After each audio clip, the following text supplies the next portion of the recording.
Hey, good morning and welcome back to Markelly Farm. As promised, we are going to make some tamales today. If you've never made tamales, there's a little bit of a process, but it's not crazy hard. So stick around. We'll show you how to get them done.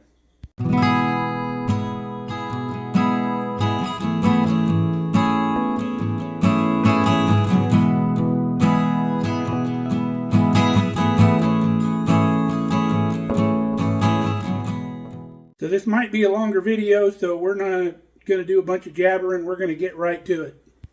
So first thing we need to do is make some of our red sauce or enchilada sauce that we use for that. So let's get the fire going on underneath here. We're going to put it on about medium. And then we're going to go with 3 tablespoons of olive oil. You can use whatever oil you like though. It doesn't really matter. So to this olive oil, we are going to add 3 tablespoons of flour. It's just like our sauce and gravy ratio, equal parts flour and oil. And that'll give you a good consistency. There you go. Now we'll get one of our little whisker doos over here. We got whisker do's and whisker don'ts. We'll give that a stir, get all that flour incorporated.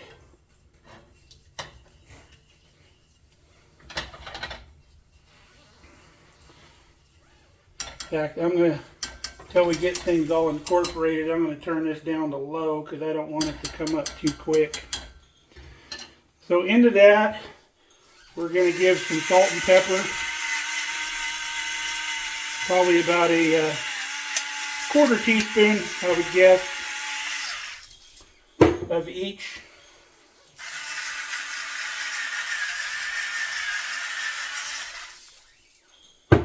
We're going to add 1 tablespoon of our chili powder. Remember our chili powder we made the other day? 1 tablespoon of that.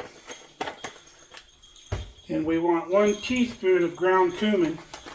And yeah, there is cumin in that chili powder, but we're going to add just a touch more. It's a really good Mexican seasoning. Remember, a teaspoon is 1/3 of a tablespoon. And then we're going to have half a teaspoon of garlic powder. We can guess on that too.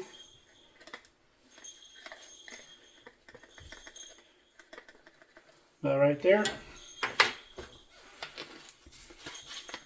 And then we need a quarter teaspoon of ground oregano. Let's see, there's our oregano right there.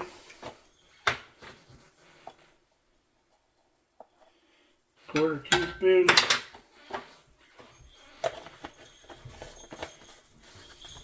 Now we need just a pinch of cinnamon. Not very much at all, just to give it a little hint. You don't really want to taste the cinnamon. You kind of want it in the background.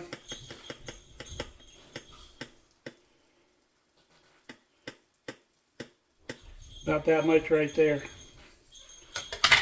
Just enough in the background to make you wonder what it is, but you don't really want to taste it. So that's all of our spices. We're going to get those all stirred in. Get those to wake up a little bit, release some of their oils. So before we're simmering here already, we're going to add 2 tablespoons of tomato paste.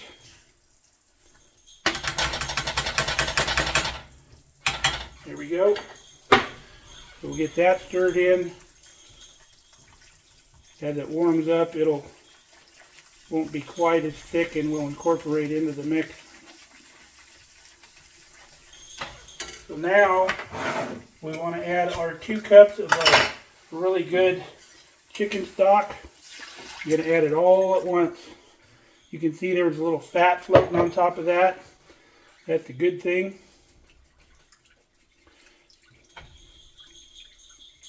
So we'll get all this stuff incorporated and bring it back to a simmer. And that's all there is to our red sauce. Now as this comes up to a simmer, you want to keep it stirred. You don't want it to get thick on the bottom and burn on the bottom.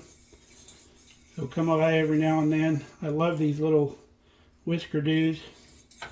They work really good. And this is my saucier pan, which is rounded on the bottom, so I can get all those rounded corners. That's what's the good thing about a saucier pan, is they don't have the crazy square corners in the bottom. Work really good for sauce. Now, if you've been following the channel, you'll know if we do our gravy mixture, our ratio is a quarter cup to 2 cups of liquid. We did 3 tablespoons and 3 tablespoons in this because we don't want it as thick as a gravy. We want more of a sauce. So that's what you can do, is just reduce your thickener just a little bit, and it won't be crazy thick. So I'll bring you back when this has come to a simmer. We'll show you what the consistency looks like. All right, you can see we're thickened up nicely. It's a beautiful sauce. Now you can use this red sauce for any Mexican dish where you want a red sauce, whether it be enchiladas or whatever. And we're going to show you what we're going to do with this for our tamales. All right, our next process is we got about 1.5 to 2 pounds of our pulled pork that we made the other day that we're going to use for these tamales. And we've got it in our big pan here. One of my favorite pans is like a big wok pan. So we're going to put this on about medium heat. And we're going to warm up all this little bit of fat that's in this pulled pork and get it all loosened up again. We've got our pulled pork reheated, and I've been breaking it up a little bit as I've been going because we want a little bit finer texture than we would do on like a taco or a pulled pork sandwich, both of which we have had since we made this pulled pork. So what we're going to do is we're going to start out with about 1/3 of our sauce mixture here to give this meat a little Mexican flavor. And you don't have to use pork in this. You can use a shredded chicken, like go buy a rotisserie chicken or a couple of them, pull all the meat off the bone and shred it up, and then use chicken instead of the pork. Or you could even use ground beef, or you could cook the beef in a similar fashion like a chuck roast like we did the pulled pork, and that way you can get that rendered fat off of it. You remember when we did the pulled pork, we saved that rendered fat, and we're going to show you what that's used for. It's the secret to really good tamales. So let's give that a taste. Yep, that's perfect. Very good. So we're going to turn the fire off on this now. We're going to let it cool down because we don't want it super hot when we're making our tamales. Now, Mexican families traditionally get together right around Christmas and around the holidays and make all of their tamales, sometimes for the whole year. They'll make dozens and dozens of them. And the reason they get together, because it's kind of labor intensive. Usually somebody will have all the meat ready. They'll make the masa, and they'll just go to town like a big factory making these tamales, and then they'll have a big dinner afterward usually.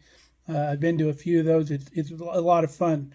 So if you have any Mexican or Hispanic friends that do that during the holidays, hook up with them and say, hey, I want to come make some tamales. Now that our filling meat has cooled a little bit, we're going to start putting together our masa. Now for your masa, you want to go buy the white corn flour that's used to make like tortillas. And usually the masa recipe will be on the side of the bag. But we're going to use a recipe that we already have. The one on the bag doesn't use lard or a harder fat, which I prefer that. I don't like using the liquid oil. So we're going to start out with 4 cups of this white corn flour. There's 2.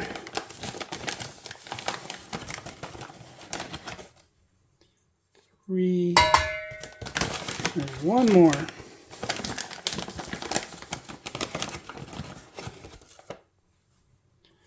There's our 4 cups. So now we're going to add in some more of our dry ingredients. We want 2½ teaspoons of salt. And we go kind of rounded a little bit because kosher salt is bigger than regular salt, so you need a little bit more. So we round up the spoon just a little bit. And there's our half. And then we also want 1½ teaspoons of baking powder.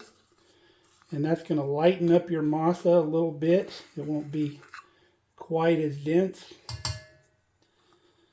It'll make it kind of rise a little bit, kind of like it does a biscuit. So about that much. So we're going to give this a little stir to incorporate all the dry ingredients. Won't take but a second.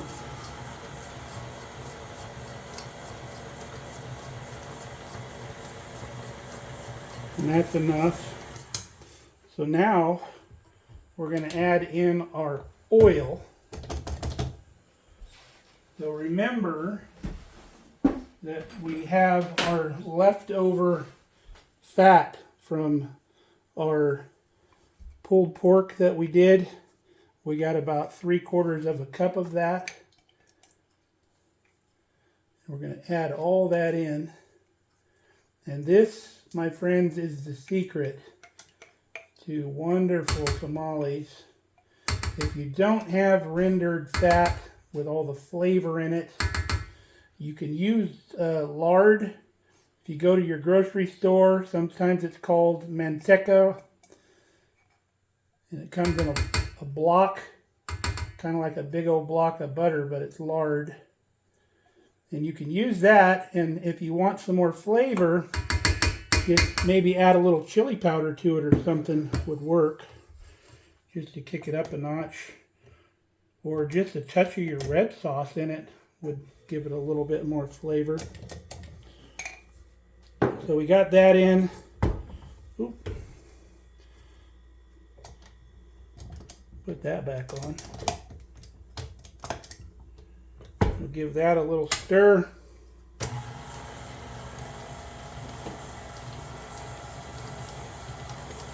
Now when that gets crumbly, we'll start adding our stock. We're going to add 2 cups of stock and see where we're at. And if we need a little bit more, we'll go with some water. We got a really nice chicken stock. That's going to add a little more flavor. So everything in there is pretty well incorporated. So let's start adding our stock in there.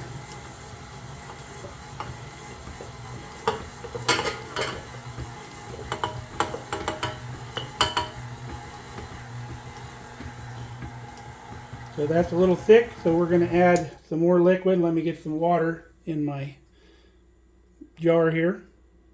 All right, we've got about another cup of kind of lukewarm water.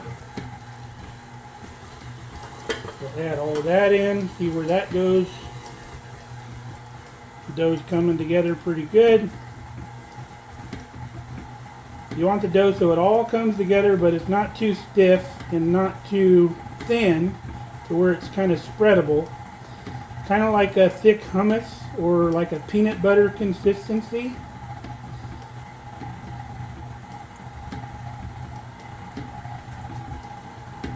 So let's stop it and see what we got. So that's pretty good. You can see how the dough holds its shape when you form it. Like that. So now we're going to switch to our dough hook and we're going to mix this for a while. About 3 to 5 minutes. Now anybody that's ever worked with flour knows depending on the moisture that you have during that day and the moisture that's in the flour, use different amounts of moisture to get the consistency that you want. We ended up doing right at 3.5 cups of liquid for this mix, and we could probably even put a little bit more, like a 1/4 cup more. We'd be fine. As long as the masa is spreadable, you're good to go. All right, it's time to put our tamales together. Now this is where we run into an issue at some time, and you may run into the same issue, is getting the corn husk. You would think, being in Cornhusker country in Nebraska, corn husks would be readily available, but not the case. They feed them all to the cows. So look in your ethnic food aisle in your store, and in the Mexican area you should be able to find dry corn husks in a bag. They usually come in about a 1/2 pound bag, and you'll use pretty much the whole bag for this recipe. But you'll need to soak those for about an hour in hot water, like as hot as your tap will get. Cover them all, weight them down so they stay under water, and soak them for about an hour. Now, when you go to assemble your tamale, the corn husk is going to have a rough side and a smooth side. The outside of the corn husk will be rougher. So you want the smooth side towards your masa. So the smooth side would be up when you lay it on the counter and get ready to roll them. Now, because we can't get corn husks, there's other options you can do. You can use parchment paper, or you can use foil, and they'll come out just fine. They're already going to have a good corn flavor because of the masa, so you're not going to have to get the corn flavor from the corn husk. So it's going to work fine. And we're going to use foil today, and we'll show you how to do that. So here's our foil here. We buy foil sheets in a box. These are 12 by 10, something like that. And we just cut them corner to corner. And then I take out my masa with my disher. And you can look at our masa here in our bowl. You want the masa so you can spread it. So like get your spoon, and if you can spread it like that, you're good to go. If it won't spread, you need to add more liquid. If it's too liquidy, you just add a little more corn flour. It's not a big deal. And if you're not going to stuff your tamales right away, make sure you cover your bowl with some plastic wrap so it stays moist. So get you a scoop. This is a number 20 scoop. It's 3/4 of an ounce, and we use that. And then spread your masa out about 5 inches wide here. You want to use the upper 2/3. If this was your corn husk, your pointy end would be towards the bottom. So use the upper 2/3, and then get you enough filling here. Eyeball it to where your masa will cover that whole amount of filling. If you get too much and it won't cover, it's not going to work right. So what I like to do then is I pull this one of the other ends over. It doesn't matter.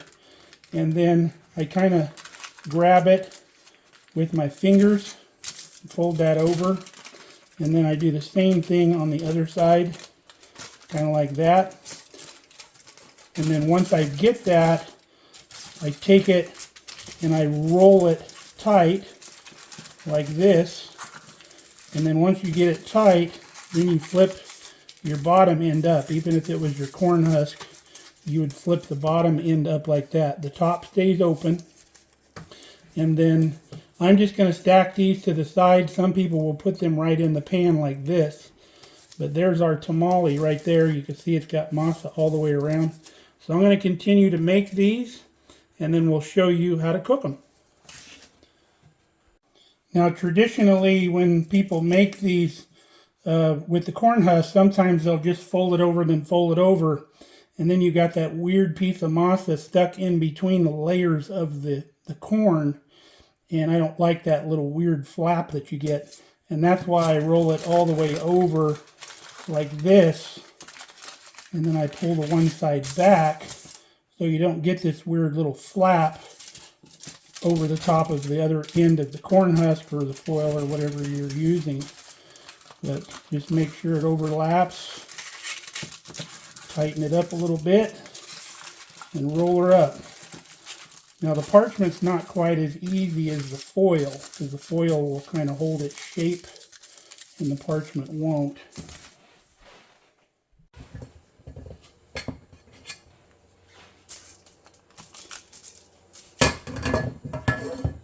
Now sometimes when you go to your Mexican grocery store, if you have one near you, you can buy masa already made in a bag.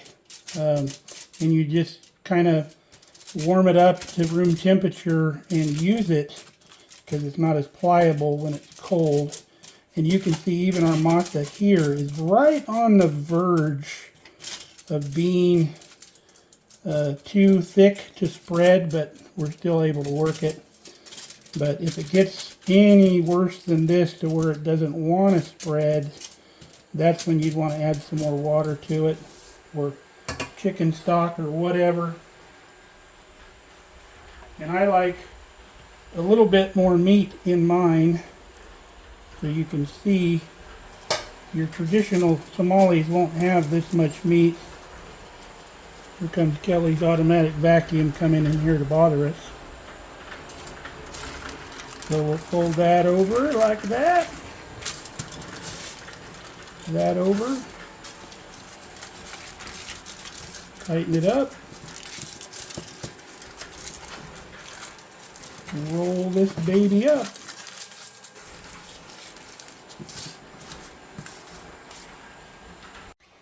If you haven't already guessed, we've been cutting our foil corner to corner in half, creating this triangle.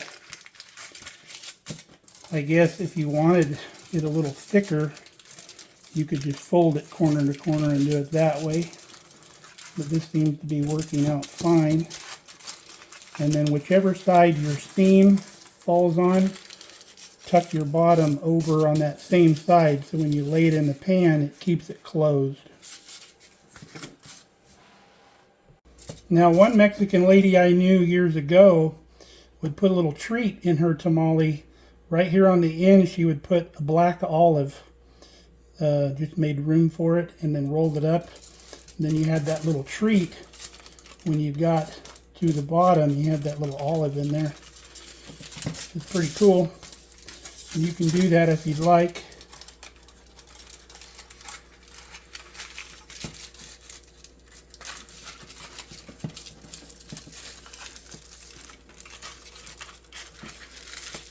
So we're about 3/4 of the way done with our tamales. Our recipe made 25 tamales. Got a little bit of meat left for a taco for lunch. So we're going to get the pot ready to cook these. If you weren't going to cook them right away, you could put them on like a cookie sheet and put them in the fridge, keep them cold, and then cook them when you're ready. But we're going to cook these now, and then they'll cool off, and we can just re-warm them for dinner. So we'll show you how to cook these. We've got our stock pot. We've got a nice tight-fitting lid as well. We have a steamer rack that we put in the bottom. Now, some of your steamer racks, you can take this centerpiece out, the little handle. That's what we're going to do so it doesn't get in the way. And then we've got 2 cups of water in the bottom of this. You want to make sure you just don't get above that steamer rack, that the water's all in the bottom. So we're going to get this fired up on high heat. And then once it starts almost to a boil, we're going to start layering our tamales in there. And we're going to stand them up and lay them against the side, so where the folded seam is laying against the side. They won't be sticking straight up and down. They'll be kind of laid in there. All right, we're starting to get some wispy steam coming up, so we stacked our tamales in our pot. There's little gaps in between the tamales that's going to allow the steam to come up through as they're cooking. Now, looking at the internet, you're going to see all kinds of different times to steam these tamales, from anywhere from 30 minutes to 6 hours, which is pretty crazy. But these only need 30 to 40 minutes to cook. All you're doing is cooking that masa. And it's going to, when it's cooked, it will cook all the way through, kind of like a tortilla, and then hold its shape, hold together. But as you take it out, you may feel that they're kind of soft, but as they cool, they will stiffen up. So as soon as we hear this come to a good rolling boil in here, we're going to turn our heat down to medium and put our lid on, and we're going to start a 40-minute timer. Now, we talked about chicken tamales, beef tamales, and all of that, but you can also make a cheese tamale, put like some pepper jack cheese in there, slice them the thickness or the size that you want for your tamale, and then roll that in there. The pepper jack cheese is fantastic. Some people will put pickled jalapenos and like a jack cheese in there, and that would be really good. Some people even do dessert tamales. They'll mix up like a raisin mixture or something like that and put maybe a little sugar in the masa and roll that up and make dessert tamales. They're really good. I've had them. Now, once these tamales are done and they're cooled off, they'll store into the fridge for up to a week, or you can freeze them. They freeze really well. Put them in a vacuum sealed bag to get all the air out of them, and they'll keep for a long time. You can keep them for a year or more in your freezer. Works out really good. There's our lunch. A little bit of our leftover meat, some sour cream, some cheese, some onions, some broccoli sprouts, and some Frank's Red Hot sauce. Yummy!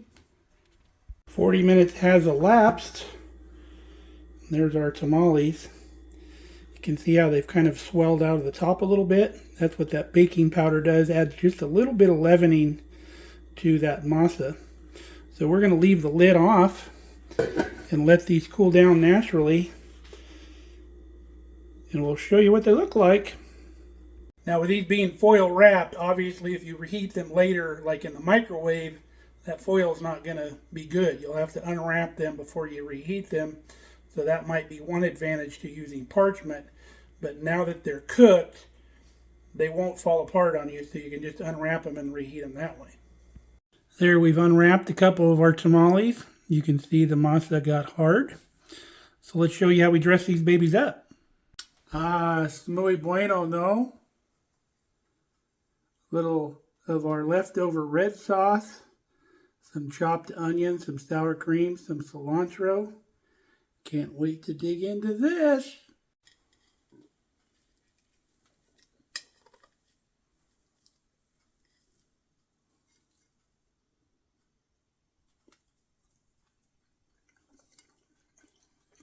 Ooh, baby.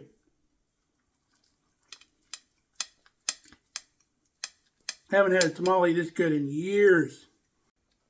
The masa is loaded with flavor because of that chicken broth and that rendered fat that we put in there. Absolutely amazing, folks.